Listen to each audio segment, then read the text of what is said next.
सुनर लागे मैया के दरबार हो। रात भर कइल जाई माई के जगरात हो, सब दुख मिट जाई माई के दरबार हो। जय माँ बोल के पाँव माँ के चूमला,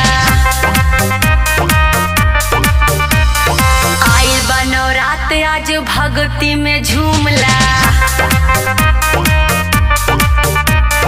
साज गइल बाटे रानी माई के पंडाल हो, स्वर्ग से सुनर लागे मैया के दरबार हो।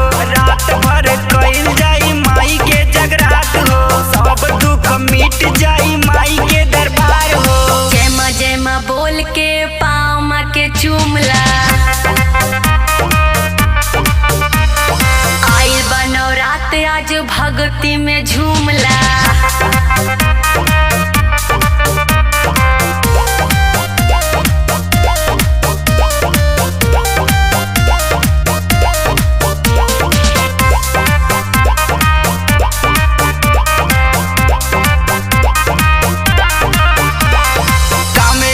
मंदिर सब सजल बड़े हो, मैया के गीत सगरो बाजत अरे हो।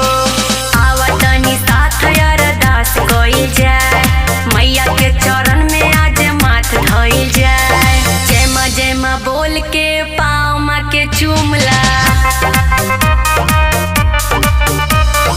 आइल बनो रात आज भक्ति में झूमला। साज गइल बाटे रानी माई के पंडाल हो, स्वर्ग से सुनर लागे मैया के दरबार हो। रात भर कइल जाई माई के जगरात हो, सब दुख मिट जाई माई के दरबार हो। जय माँ बोल के पाँव माँ के चूमला, आइल बनो रात आज भक्ति में झूमला।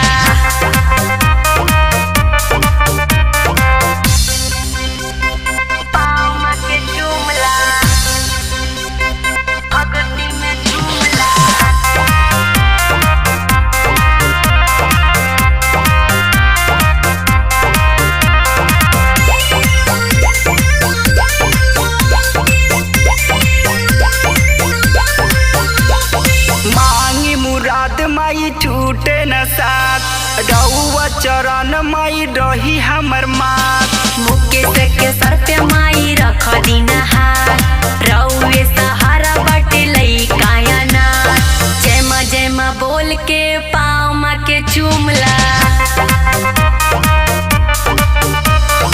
आइल बनो रात आज भक्ति में झूमला। साज गइल बाटे रानी माई के पंडाल हो, स्वर्ग से सुनर लागे मैया के दरबार हो। रात भर कइल जाई माई के जगरात हो, सब दुख मिट जाई माई के दरबार हो। जय माँ बोल के पाँव माँ के चूमला,